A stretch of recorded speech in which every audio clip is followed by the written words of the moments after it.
Oke, baik. Selamat pagi bagi kita semua, khususnya untuk Ray Nilda dan juga untuk Inal. Hari ini bimbingan secara virtual kepada kalian berdua. Dalam bimbingan ini nanti mengapa kalian lakukan bimbingan secara virtual itu karena faktor jarak dan karena faktor COVID ya. Tidak apa-apa, bisa kita lakukan secara virtual. Kemudian nanti kepada teman-teman yang lain jam 2 kita akan masuk pada bimbingan faktual, datang ke rumah. Itu pun kita batasi dua-dua supaya lebih fokus dan kemudian untuk menjaga prokes ya.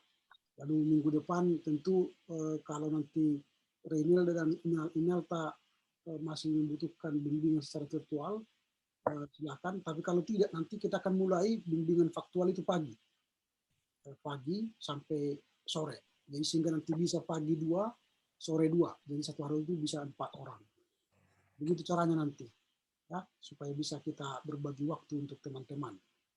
Baik, sebelum kita mulai, kita bersatu dalam doa. Bapa dalam sorga, kami bersyukur pagi ini boleh melakukan bimbingan skripsi buat Inal dan Renelda. Berkati perbincangan kami, sehingga kami boleh siap untuk melanjutkan langkah penyusunan skripsi ini. Demi Kristus Yesus kami berdoa. Amin. Oke, baik. Kita mulai dari si Reynelda dulu, pembahasan dari Reynelda. Saya akan share ke apa namanya, sebentar ya.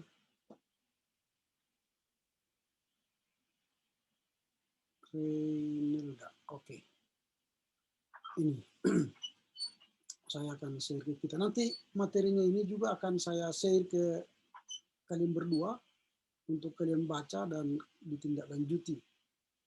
Nanti kalian bandingkan juga dengan apa yang disarankan oleh pembimbing lainnya. Pembimbing 1 ya. Saya ini kan pembimbing 2. Oke, kita lihat ya. Ini untuk Renilda, judulnya kelompok belajar. Jadi kelompok belajar ini menjadi judul besarnya, kelompok belajar dan tanggung jawab siswa. Jadi ada dua hal yang dia mau kita soroti, yaitu kelompok belajarnya dan tanggung jawab siswa. Ini yang mau kita soroti secara bersama. Nah, kemudian judul minornya ialah efektivitas kelompok belajar. Ini efektivitas kelompok belajar dalam pembelajaran PAK untuk peningkatan atau meningkatkan tanggung jawab belajar. Ini siswa kelas 9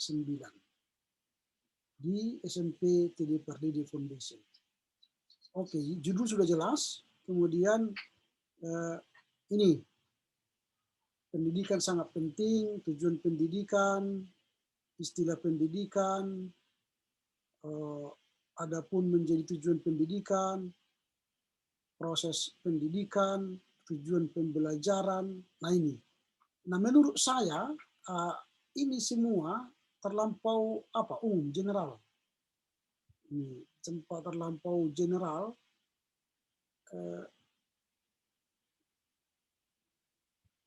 Seharusnya yang dibahas di sini ialah apa yang seharusnya di dalam proses belajar kelompok. Seharusnya apa?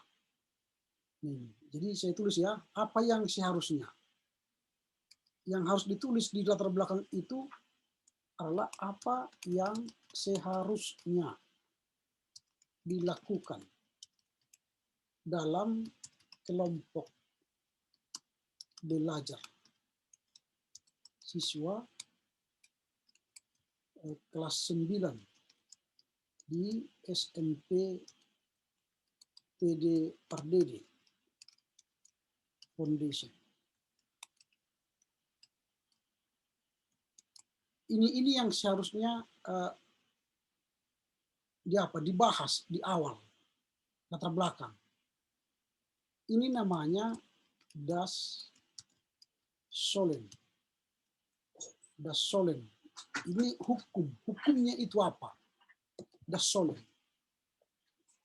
Kalau ini sudah kita ketahui, kita sudah pahami, ini namanya yang harusnya dikerjakan oleh pelajar kelas 9 di SMPTD Perdede dalam rangka tugas belajar apa? Mereka harus belajar bersama. Sejatinya, itu kan sejatinya kelompok belajar di setiap sekolah adalah meningkatkan kesadaran siswa untuk belajar bersama-sama. Karena tujuan kelompok belajar itu ialah untuk saling berbagi ilmu, saling berbagi pengetahuan, menyelesaikan persoalan-persoalan yang diberikan kepada siswa. Itulah sebenarnya das Sollen. Itu yang seharusnya akan terjadi jika diberikan tugas belajar, tugas kelompok belajar kepada siswa SMP kelas 9. Nah, ini seharusnya bukan definisi pendidikan, tujuan pendidikan, istilah pendidikan, baru semuanya ini dalam proses pendidikan, katekin dan sebagainya. Ini nanti cocok pada pembahasan bab 2. Nah, makanya saya bilang mulai dari sini saja. Dari sini saja mulai. Kelompok belajar atau sering juga disebut belajar bersama merupakan proses kelompok yang didukung anggota-anggota kelompok di mana ada kebergantungan satu dengan yang lain untuk mencapai satu tujuan yang disepakati. Nah, inilah das Sollen. Jadi ini sudah masuk pada das Sollen. Ini yang seharusnya. Dan ini sudah kamu tulis. Das Sollen.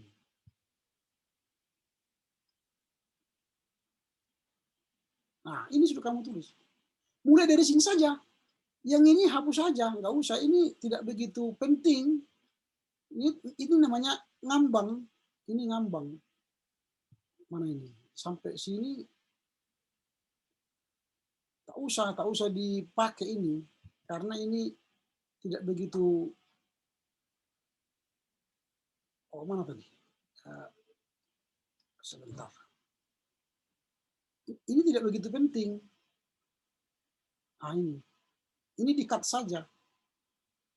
Menurut saya ini dibuang aja. Nggak begitu penting ini. Langsung aja ke sini. Mulai dari sini. Kelompok belajar atau sering disebut belajar bersama merupakan ini. Inilah das Sollen. Ini seharusnya. Lalu sampai Renelda jelaskan juga sampai kelemahan, kemudian kelebihan, oke sajalah. Itu masih das Sollen ya. Kemudian dalam kelompok belajar pengelompokan diberlakukan untuk melatih panggilan mereka sebagaimana gambar Allah, bagus. Lalu ini tidak perlu lagi narasi ini Galatia 6 ayat 2 tanggung jawab satu harus dilakukan merupakan tanggung jawab dan ini tidak perlu karena ini sudah masuk kepada etimologi ya, ini sudah masuk pada etimologi, ini sudah nanti masuk pada bab 2 ini. Nah, kemudian tanggung jawab memiliki ini sudah pembahasan, apalagi masih ada lagi istilah adolesen ini nanti pada bab 2 kajian teori. Nah, tetapi langsung saja masuk ke sini.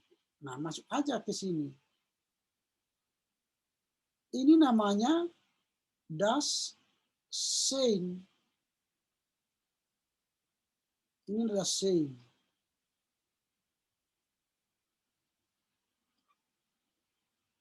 Ini yang di atas tadi yang seharusnya, di bawah itu yang terjadi.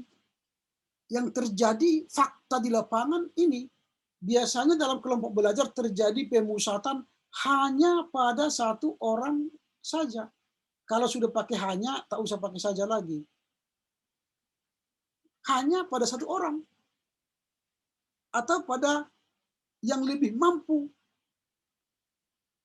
Nah, ini yang menjadi masalah.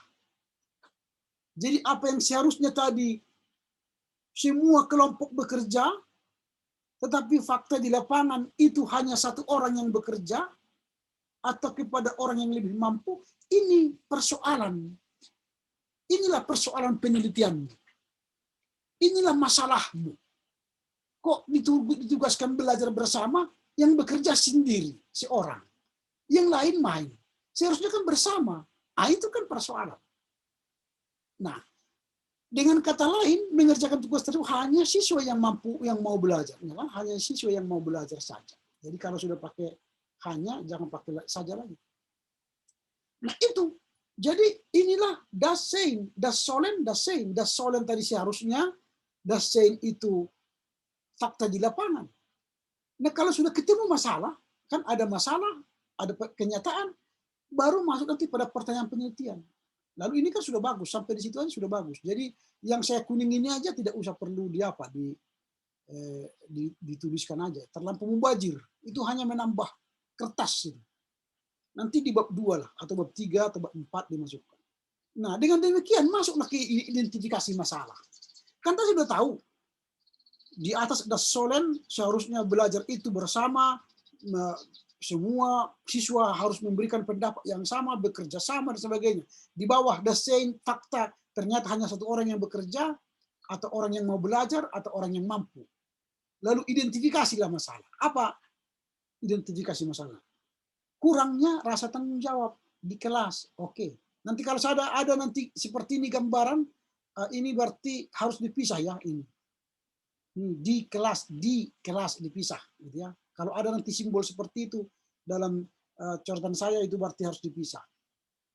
Siswa menganggap bahwa yang mengerjakan tugas kelompok hanyalah satu orang. Itu kalau sudah ada satu hanya, jangan pakai saja lagi. Kemudian rendahnya keaktifan siswa. Oke. Siswa merasa bahwa tugas kelompok merupakan sebuah beban. Oke.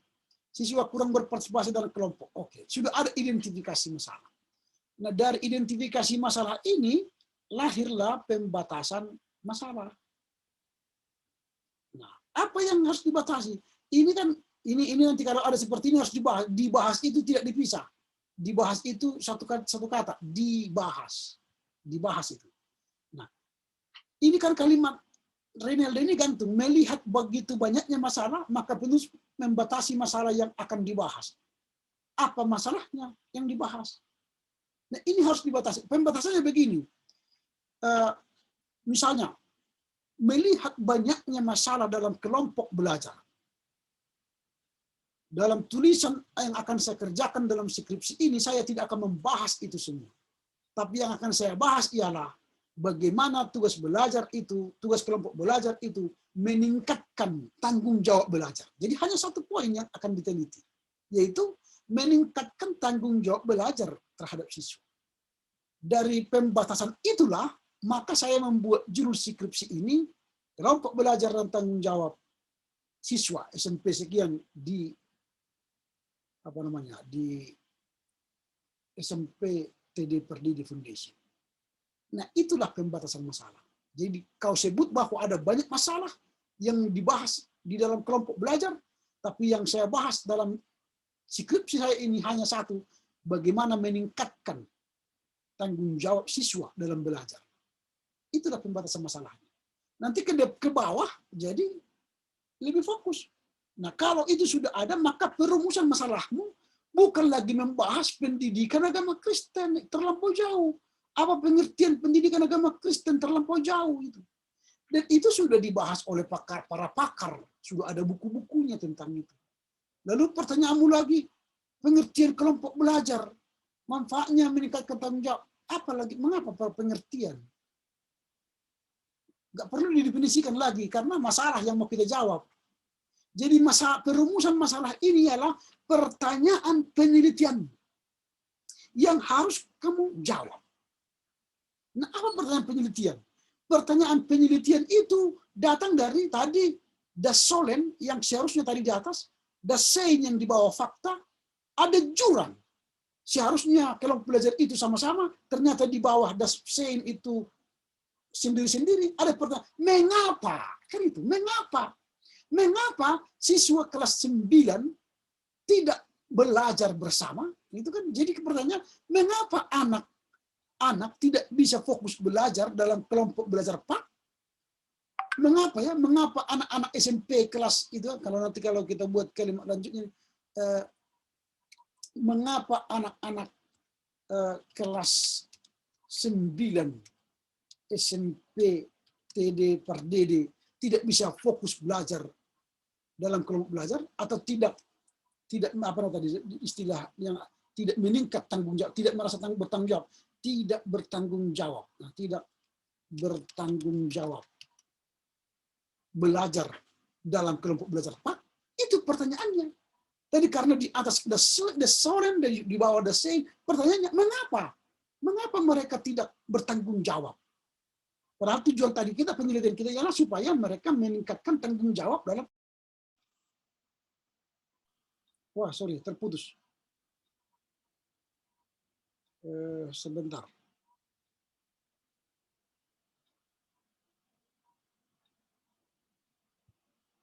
Ini jadi terputus ya.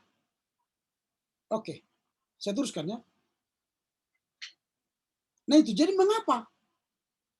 Mengapa itu tidak terjadi peningkatan tanggung jawab mereka? Lalu nanti itu kau jawab dalam bab 3 dan bab 4. Jadi pertanyaanmu itulah yang akan kamu jawab di bab 3 dan bab 4. Gitu. Lalu pertanyaan itu pertanyaan utama. Ini pertanyaan utama ini. Yang ini pertanyaan utama, yang ini. Itu namanya pertanyaan inti. Lalu pertanyaan turunannya ialah, apakah faktor-faktor yang menyebabkan siswa tidak fokus belajar atau tidak bertanggung jawab? Kalau istilah yang mau kita teliti ya, tidak bertanggung jawab. Tidak bertanggung jawab belajar dalam kelompok belajar. Mengapa? Apa faktornya? Mungkin mereka tidak tahu pelajaran itu, atau mungkin mereka asik main game, atau mungkin mereka asik sosialita, Facebook, Twitter, TikTok, gitu ya. Mungkin mereka punya beban dari rumah. Di rumah pun mereka punya beban kerja, menyapu, memasak, mengepel, menggosok, sehingga mereka tidak, udahlah sampai di kelompok belajar itu dia seperti istirahat aja lah, main-main, bukan untuk belajar. Atau mungkin ada tekanan, stres. Di rumahnya orang tuanya selalu berkelahi, ribut, lalu akhirnya semangat belajarnya nggak ada. Tidak ada tanggung jawab belajar dia. Nah ini kan berkaitan dengan pendidikan agama Kristen yang akan diteliti kan. Harus ada kaitannya dengan pendidikan agama Kristen. Mengapa semangat belajar mereka tidak naik? Nah, itu pertanyaan turunan kedua. Yang ketiga pertanyaannya adalah, apakah usaha yang harus dilakukan untuk meningkatkan tanggung jawab siswa? Ini tanggung jawab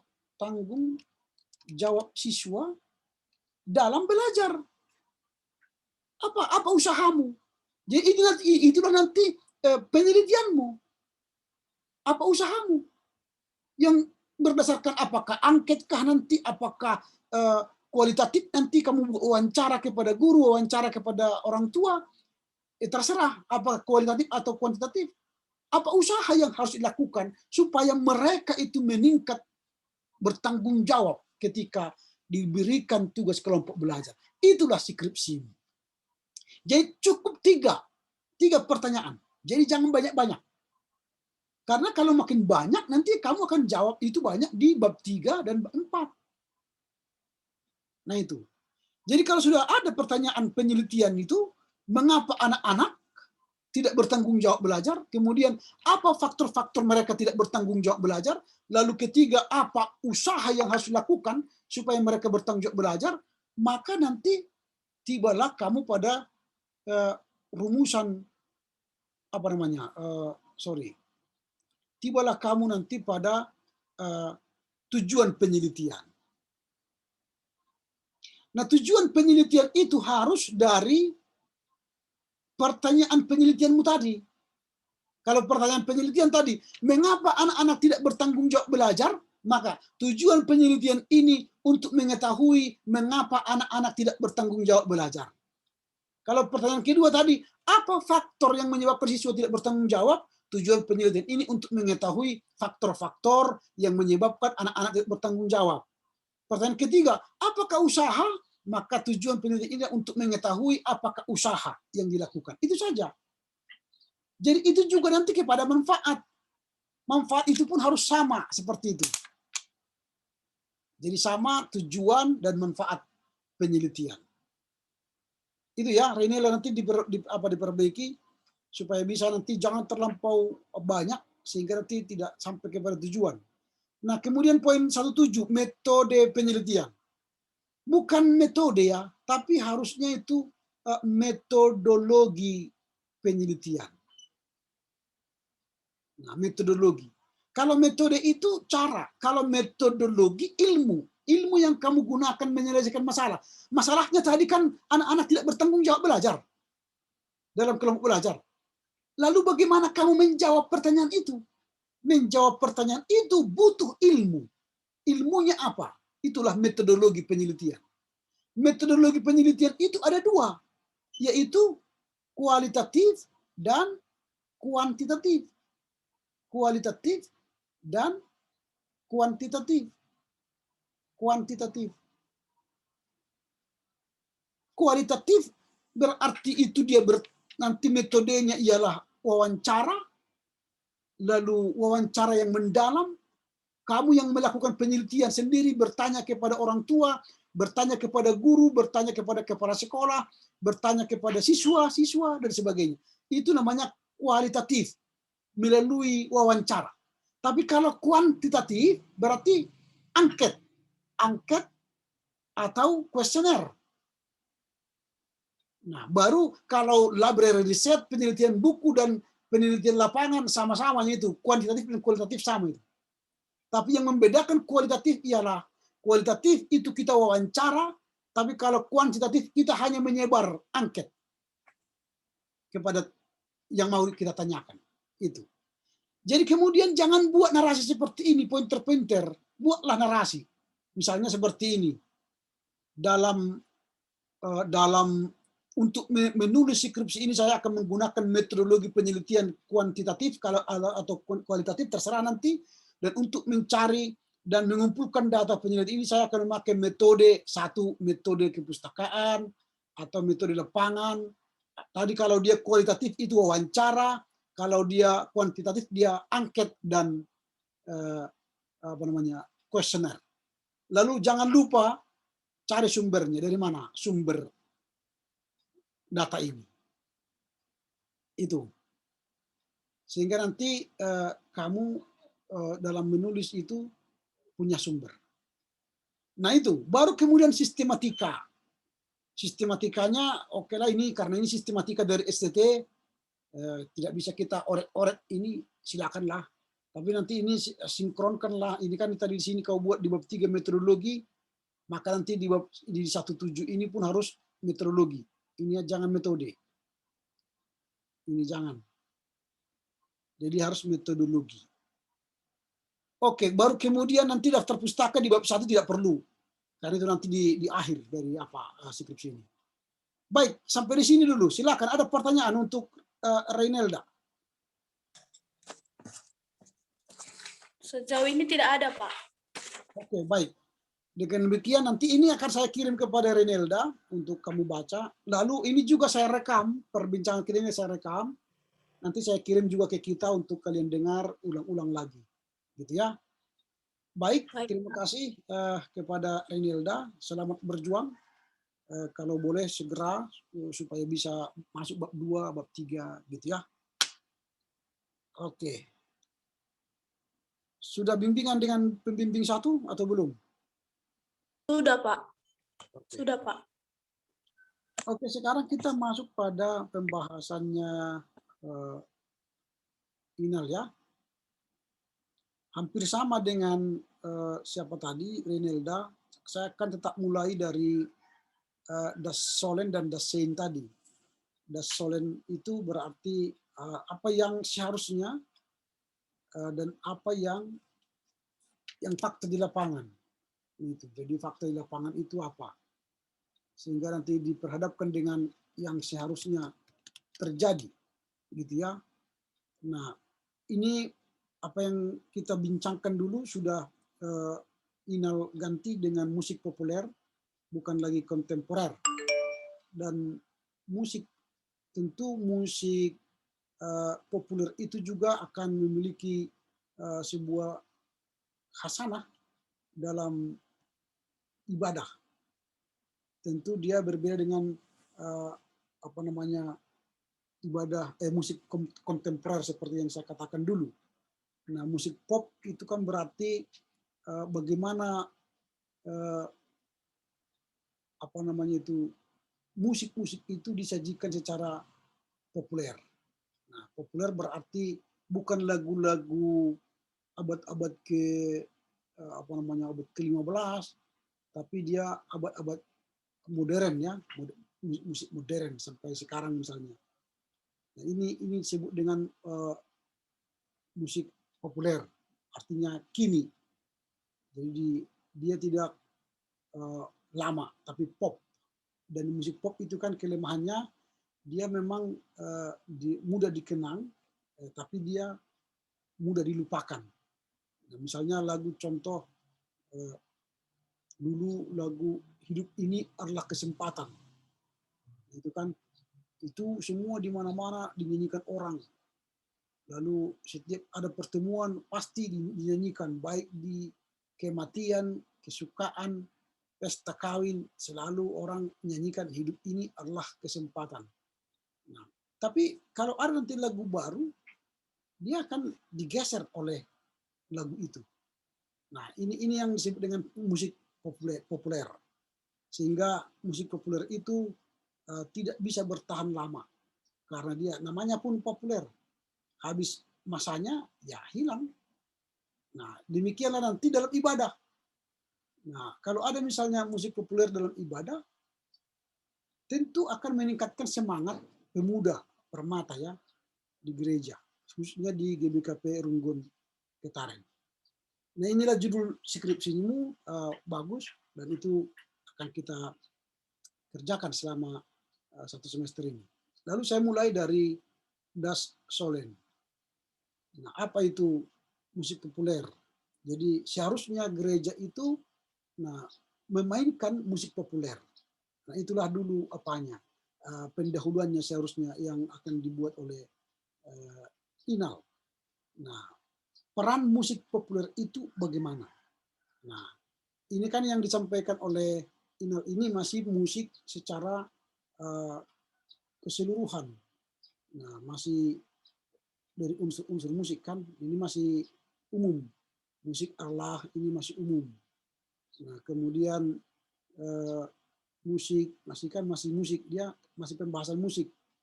Kemudian masuk ini musik populer. Nah, musik populer merujuk pada salah satu sejumlah genre musik yang memiliki daya tarik. Nah, jadi lebih baik memang ini harus dikuatkan pembahasannya. Lalu bagaimana dia mempengaruhi orang baik secara umum di masyarakat dan juga di gereja.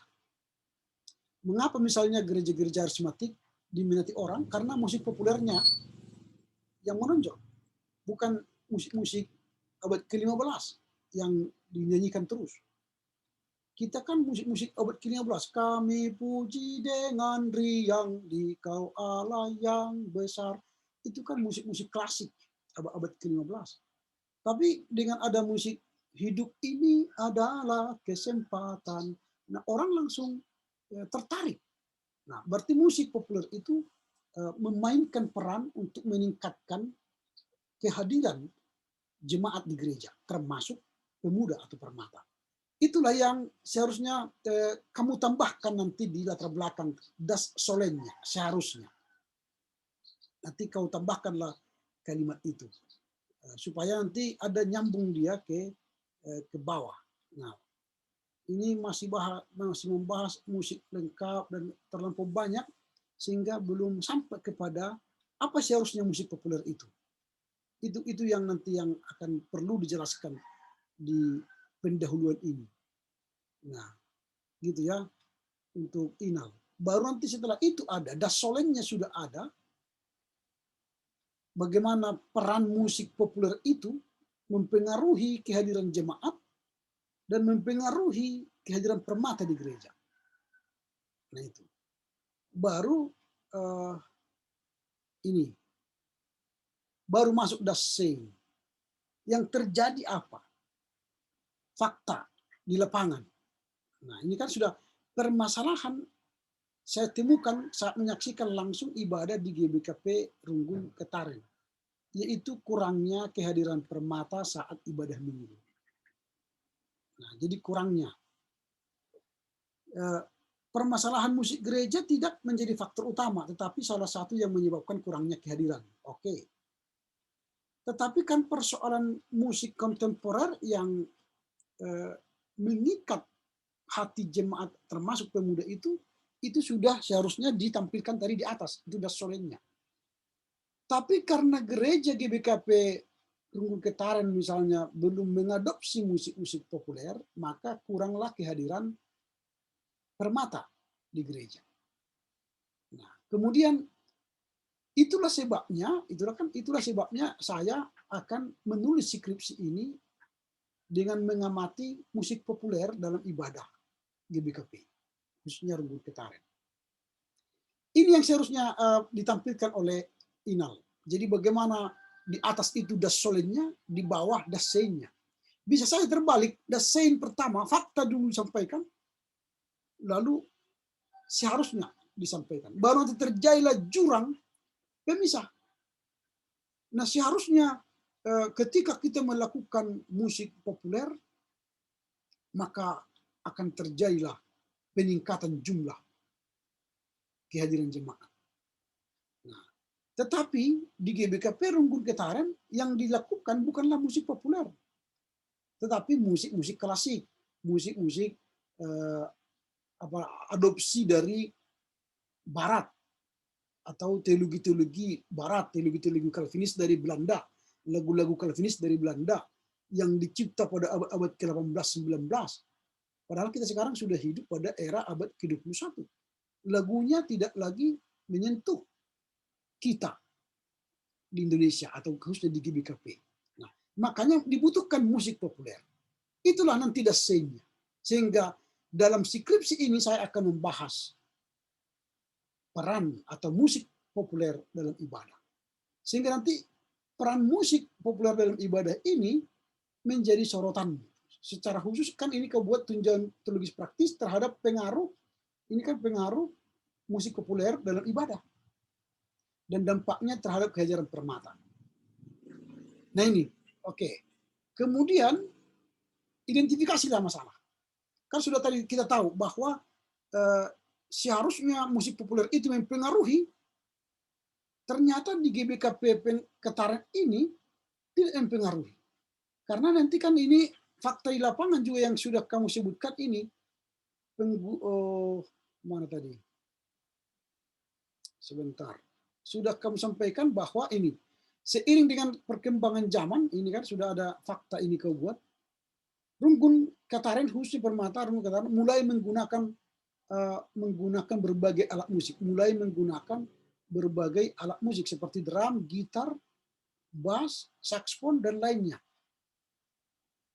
Ini masih musik, alat musiknya. Belum menggunakan ini musik populer. Alat musiknya sudah ada, tapi musik populernya belum ada. Ini kan alat musiknya sudah ada. Ini kan sudah drum, gitar, bass, saxophone dan lainnya, itu kan sudah alat musik. Tapi musiknya yang dinyanyikan belum tentu musik populer. Tapi yang dinyanyikan masih kan lagu-lagu klasik, lagu-lagu GBKP. Belum lagi musik populer. Nah, baru dikatakan begini, lagu merupakan gubahan seni. Lagu dapat dinyanyikan secara solo, bertiga dan sebagainya. Nah ini. Nah, ulasan tentang musik populernya yang memengaruhi tadi belum Inal tampilkan di sini. Ini masih berkaitan dengan alat musik, kemudian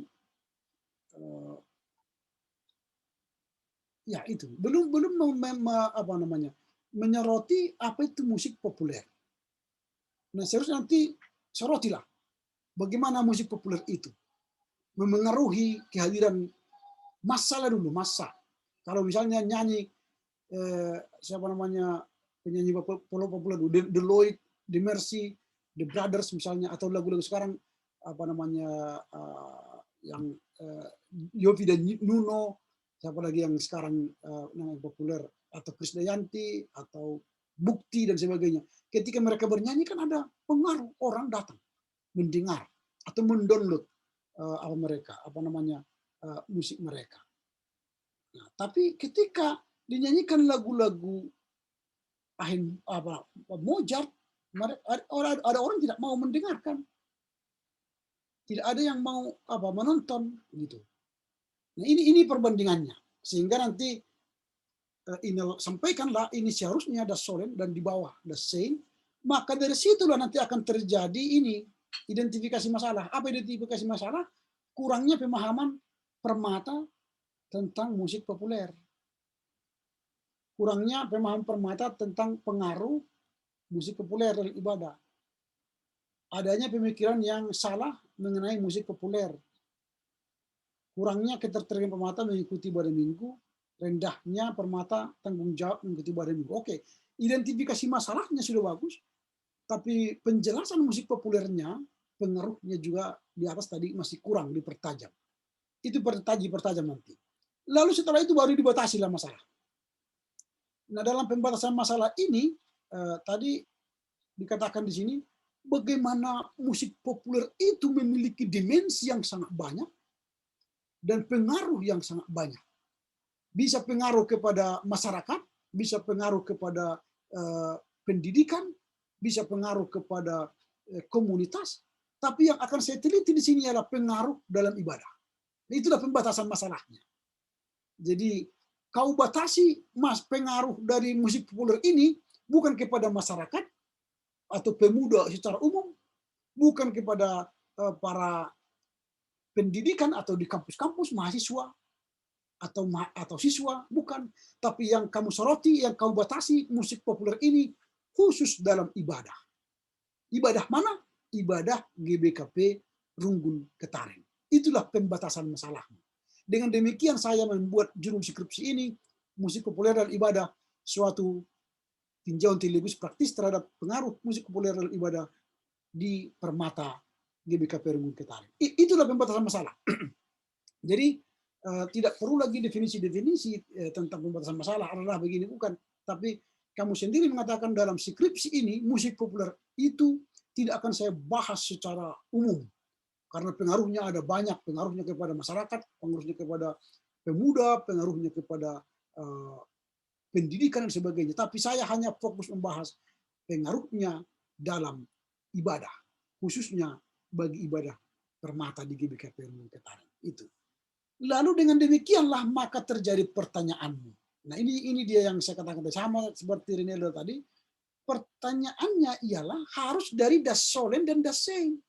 Das Solen tadi musik populer itu sangat mempengaruhi kehadiran orang dalam tempat atau dalam dalam peristiwa, atau misalnya ketika diadakan artis datang kan menyanyikan lagu-lagu populer, mereka banyak datang. Nah, kalau lagu-lagu populer dinyanyikan di gereja ada banyak jemaat datang. Nah, pertanyaannya ialah bukan apakah musik populer. Ini kan kalau apakah musik populer ini sudah banyak dijawab oleh para ahli. Pertanyaannya sekarang bukanlah apakah musik populer, tetapi pertanyaannya sekarang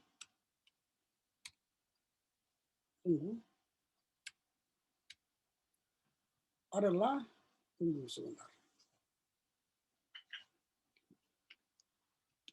Mengapa Permata GBKP Runggun Ketaren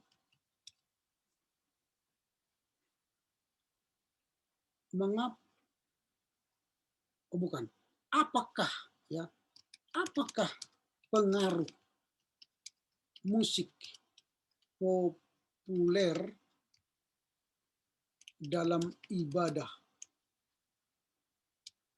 bagi Permata GBKP Runggun Ketaren? Itu pertanyaannya. Apa pengaruhnya?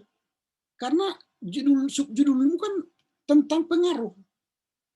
Ini kan judulnya kan ini, suatu tinjauan teologi praktis terhadap pengaruh. Ini kan pengaruh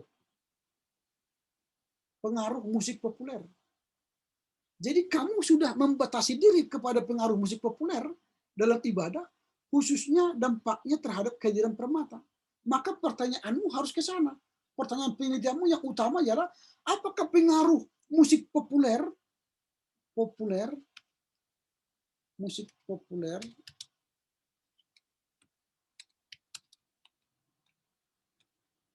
musik populer dalam ibadah bagi Permata GBKP Runggun Ketaren. Ini pertanyaan utama. Lalu ini kan bagaimana pandangan Permata mengenai musik populer? Oke, bisa saja lah ini, karena ada indikasi tadi kan mereka tidak paham tentang musik populer. Oke, boleh pertanyaan berikutnya, bagaimana pandangan Permata mengenai musik populer? Pertanyaan ketiga, apakah pengaruh musik populer dalam kehadiran Permata? Oh, ini sudah. Berarti ini kita hapus saja. Karena ini ternyata sudah ada di pertanyaan berikutnya. Ini kita hapus. Nah, tetapi ini poin nomor 3 ini menjadi pertanyaan pertama. Ini menjadi pertanyaan pertama. Pertanyaan utama maksudnya. Lalu pertanyaan kedua, bisa ini, nomor 2 ini, dan bisa nomor 3. Nomor 4 ini menjadi nomor 3. Hanya 3 aja, jangan banyak. Seberapa besar pengaruh musik populer terhadap jumlah kehadiran Permata di GBKP Runggun Ketaren? Oh, ini sudah hampir sama yang dengan ini. Adakah pengaruh? Seberapa besar? Ya, ini hampir sama. Jadi kita ganti aja. Yang pertanyaan nomor 3 ini jangan seberapa besar pengaruh lagi. Nah, kita ganti misalnya apakah faktor atau apakah usaha yang dilakukan untuk meningkatkan pengaruh musik populer terhadap jumlah kehadiran Permata di GBKP Ketaren. Artinya musik itu harus memengaruhi Permata datang. Lalu apa usahanya? Usaha untuk, karena tadi kan di sini pemuda tidak kurang memahami musik populer. Lalu apa usaha?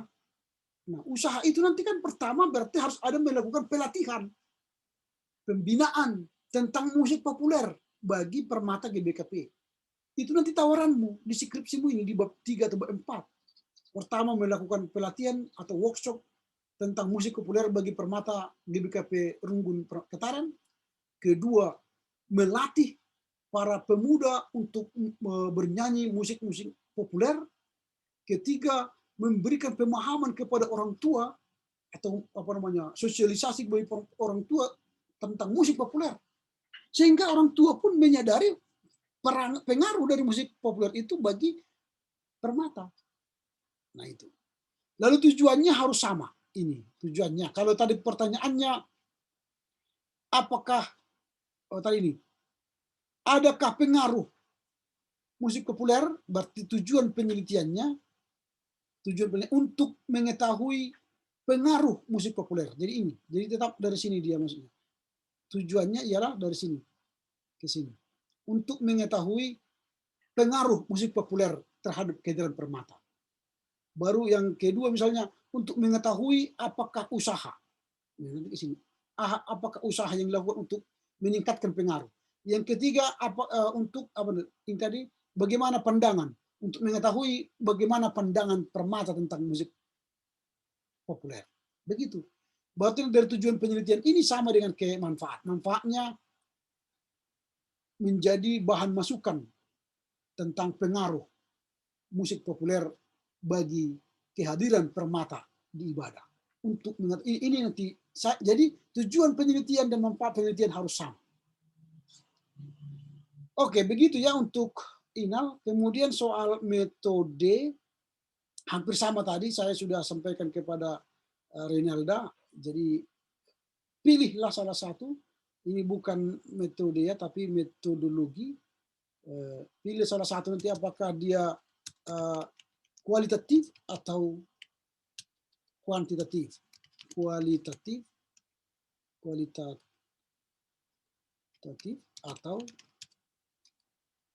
atau kuantitatif. Ini dipilih. Sehingga nanti kalau tadi kualitatif itu wawancara, kamu wawancarai pendeta, pemuda, orang tua. Tapi kalau kuantitatif itu mengirimkan kuesioner atau angket kepada siapapun. Nah, itu ya.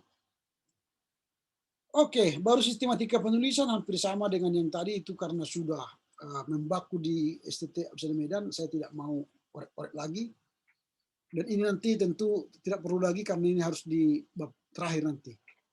Ya, demikianlah dulu untuk apa? Untuk Inal. Kira-kira ada pertanyaan? Cukup, Pak. Oke, cukup. Tapi masih ada tambahan, ini saya tambah lagi contoh ya untuk siapa ini tadi? Reynelda. Ini saya tampilkan lagi. Harus menghindari pemakaian sumber dari blogspot. Ini tadi saya lihat tadi ada sumber yang di apa namanya dipakai oleh Renilda. Sebentar saya cari.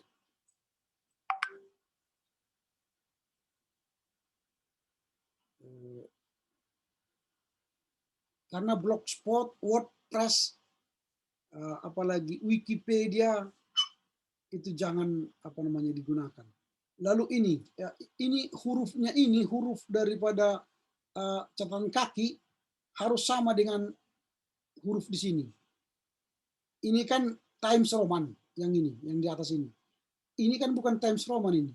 Ini WRF Brown, ini bukan Times Roman. Under Ismail Times Roman. Jadi harus apa namanya? Harus konsisten. Lalu ini juga nanti BPK GM. Dalam penulisan skripsi sekarang nggak boleh lagi BPK GM. Harus BPK Gunung Mulia tanpa garis apa ini penghubung. Harus konsisten semua, konsisten. Jadi Andi juga, jangan nanti Andi huruf kecil, ada yang lain Andi huruf besar. Harus konsisten. Penulisan apa namanya catatan kaki. Baru ini jangan dipakai penerbit Yudhistira.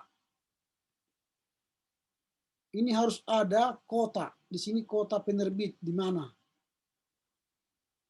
Nah, baru ada penerbitnya, jangan lagi nama langsung Yudhistira aja langsung.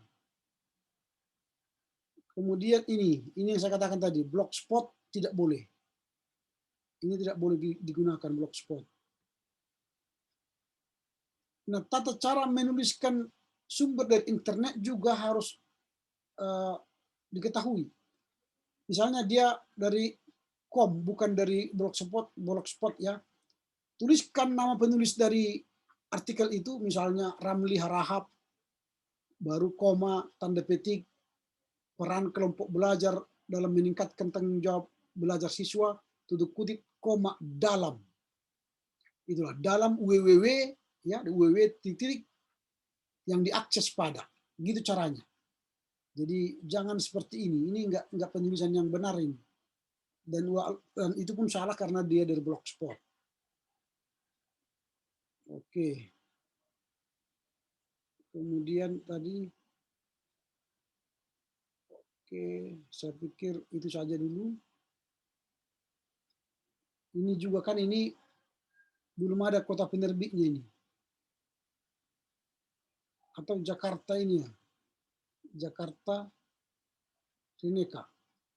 Apakah Jakarta 2 Rineka Cipta? Ini perbaiki ya. Jakarta Grasindo tanpa tahun. Nah ini kan, ini sudah beda lagi kan? Ini tidak konsisten dia. Harus konsisten menulis catatan kaki. Oke, itu untuk si Renelda. Kemudian untuk si apa tadi? Inal, ini harus dihindari juga di bab, tunggu ya, saya tunjukkan dulu.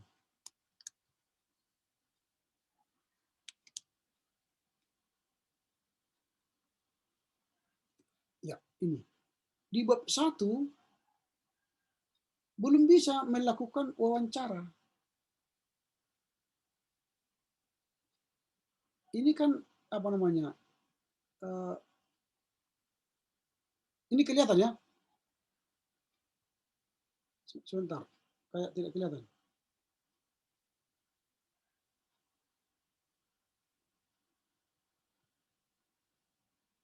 Nah ini, sebentar.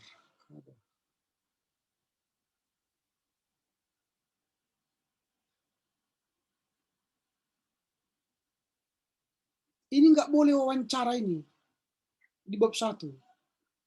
Karena wawancara itu kan berarti sudah melakukan penelitian. Padahal di bab 1 itu belum melakukan penelitian. Penelitian itu kan dilaksanakan pada bab 3 atau bab 4. Nah ini harus dipindahkan ke bab 3. Jadi jangan digunakan wawancara di bab 1.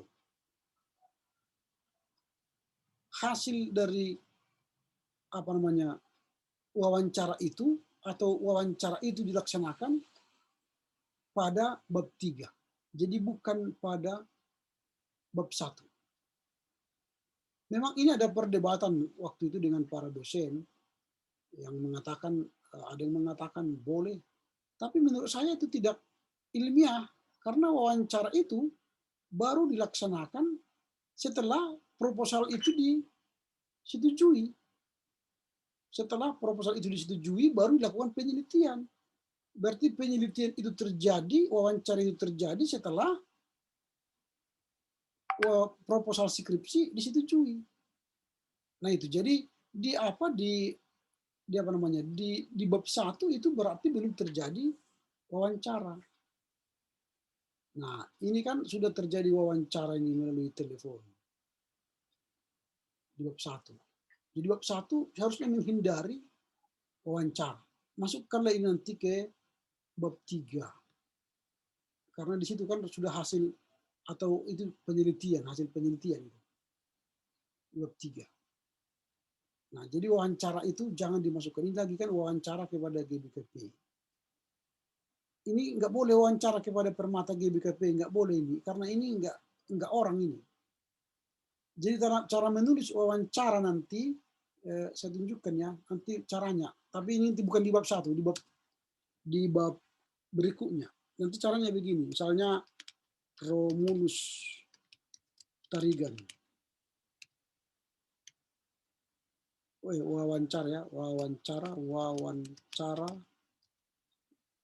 dengan Romulus Tarigan. Baru pada di misalnya Kaban Jahe pada Jumat 1 Maret 2021 titik. Baru Romulus Tarigan adalah permata GBKP Runggun Ketaren. Gitu cara menulisnya. Jadi bukan seperti ini.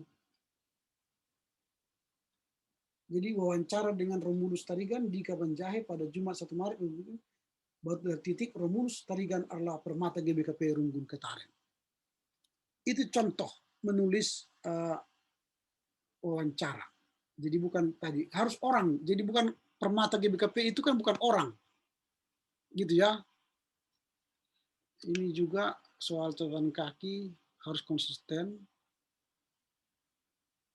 Oke, saya pikir cukup sampai di sini. Harapan saya nanti segeralah memperbaikinya. Bicara dengan dosen pembimbing satu. Saya hanya beri masukan. Keputusan, ingat ya, ketika saya memberikan masukan, jangan diadu dengan dosen pembimbing lain. Keputusannya ada pada kalian. Kami ini hanyalah memberi pandangan. Keputusan itu selalu berada pada penulis. Penulislah yang mengerjakan tulisannya. Kami ini hanya memberikan arahan. Kalian dengarkan, bagus. Tidak kalian dengarkan pun tidak apa-apa. Karena yang bertanggung jawab atas tulisanmu, kalian. Kami ini seperti bidan. Bidan itu kan hanya beri saran. Bu, kamu ini kan sudah hamil 3 bulan. Olahragalah sikit-sikit. Minumlah Prenagen. Lakukanlah jogging. Lakukanlah ini, Bu, begini. Itu kata dokter atau kata bidan. Terserah yang hamil itu. Gue pikirin, nggak apa-apa. Pasti nanti lahirlah bayi. Kalau dia mendengar nasihat kan lahirlah bayi yang sehat, berkualitas. Tapi kalau dia nggak mau pakai aturan dokter dan bidan, nggak apa-apa, lahir juga anaknya, tapi kurang sehat, ada yang prematur, itu saja. Nah, jadi kalian jangan nanti ketika bimbingan dengan pembimbing satu, kata Pak arah begini, kata Pak begini, jangan. Nanti berkelahi dosen. Nanti kalian yang susah. Kalian yang korban. Jangan ya. Jangan selalu katakan kata Pak pembimbing doping 1, doping 2, jangan. Itu tidak perlu bagi kami. Kami hanya mengarahkan sesuai dengan kemampuan akademis kami untuk mengajari kalian lebih baik. Ya. Kalau tidak mau kerjakan saya katakan nggak apa-apa. Paling-paling kami mengatakan ya kami sudah bimbingan kok. Dia nggak dengarkan, selesai kan. Nanti pada saat ujian kan. Itu. Tapi tanggung jawab saya sebagai dosen pembimbing saya lakukan. Tapi sekali-kali jangan laga dengan pembimbing lain. Karena itu nanti membuat kalian stres dan dosen pembimbing pun juga tidak enakan. Gitu ya. Jadi istilahnya berhikmatlah ketika dibimbing dosen A, terimalah apa yang baik, apa yang bisa kau kerjakan, lalu lakukanlah mana yang baik. Toh yang menurutmu baik itu adalah kamu yang menentukan. Bukan kami. Kami enggak menulis kami. Yang menulis itu kalian. Gitu ya. Dan jangan stres. Kata dosen pembimbing satu begini, dosen pembimbing satu. Gimana ya? Apa yang kau lakukan? Jangan pusing. Sederhanakan pemikiranmu. Tanya pertanyaan penelitianmu. Itu aja. Kembali ke latar belakang. Kembali ke identifikasi masalah. Kembali ke rumusan masalah. Itu saja kerjakan. Jawab 3 pertanyaan itu. Itu saja, cukup. Jangan ribet dengan yang lain. Makanya pertanyaan penelitianmu itu kantongi. Kemana kau pergi sedang main-main? Pertanyaan penelitiannya apa ya? Wah, ada jumpa orang. Butuh wawancara dengan dia. Wawancara aja. Nah, gitu. Memudahkan. Atau pergi ke toko buku. Pertanyaan penelitian ini. Ada buku nggak di sini? Nah, itu. Jawab sendiri. Pulang ke rumah cepat. Jawab lagi pertanyaan itu. Begitu caranya. Oke, siap. Oke ya, demikianlah ya. Kalau begitu, saya berterima kasih atas bimbingan ini. Kepada Inal dan Reynalda, kerjakanlah. Lalu segeralah kirimkan bab 2. Bab 2 itu kan kerangka teori. Supaya nanti bisa saya baca, lalu saya bimbing lagi, supaya jalan. Ini sudah bulan 3. Sudah berartinya sudah 1 bulan kita berjalan. Akhir bulan 3 ini masuklah bab 2, kalau boleh. Akhir bulan 3 masuklah bab 2, supaya saya bimbing. Nanti bab 3 sudah masuk bab pada bulan April. Karena itu libur pasca, nanti bisa saja kalian pasca dan sebagainya, lupa lagi nanti kalian menulis. Menurut saya ya biarkanlah pasca jalan, tapi fokuslah untuk menulis ya. Kalau masuk nanti kalian kepada panitia-panitia pasca, lupa kalian tiba lagi sedang menyusun skripsi. Janganlah masuk kepada peneliti-peneliti dulu. Tinggalkan dulu sementara. Toh nanti kalian juga akan itu kerja aja tiap hari kan. Sementara ini ya di keep dulu semua, fokuslah dulu untuk menulis. Membaca, menulis, membaca, menulis. Gitu ya. Salam sehat buat orang tua. Doakan terus orang tua supaya sehat panjang umur, diberkati pekerjaan mereka. Oke ya? Terima kasih, Pak. Oke. Kalau begitu kita tutup pertemuan kita berdoa ya. Berarti aku nunggu giliran, Pak. Ya, nanti saya umumkan di grup. Ya, berarti ku kerjakan dulu apa bab 2 aku cemana, Pak? Kerjakan aja. Itu kan bab 2 kan kerangka teori. Nah, Kerjakan aja. oke, Pak. Oke ya. Kasih, Pak. Oke, kita berdoa. Bapa di sorga, kami bersyukur karena bimbingan hari ini berjalan baik. Kiranya apa yang kami perbincangkan semakin mematangkan Renilda dan Inal untuk melanjutkan penulisan skripsinya. Berkati mereka, berilah mereka kepintaran, hikmat, bijaksanamu, kesehatan juga supaya mereka mampu dan sehat melanjutkan tugas-tugas skripsi ini. Berkati orang tua mereka supaya mereka sehat panjang umur, dan berkatilah usaha mereka sehingga mereka mampu menyampaikan kebutuhan-kebutuhan dalam penulisan skripsi ini. Terima kasih Bapak, inilah doa kami, karena Tuhan berkenan mengabulkannya dalam nama Yesus. Amin. Oke ya, terus bagi kita menuju. Tujuan, Pak.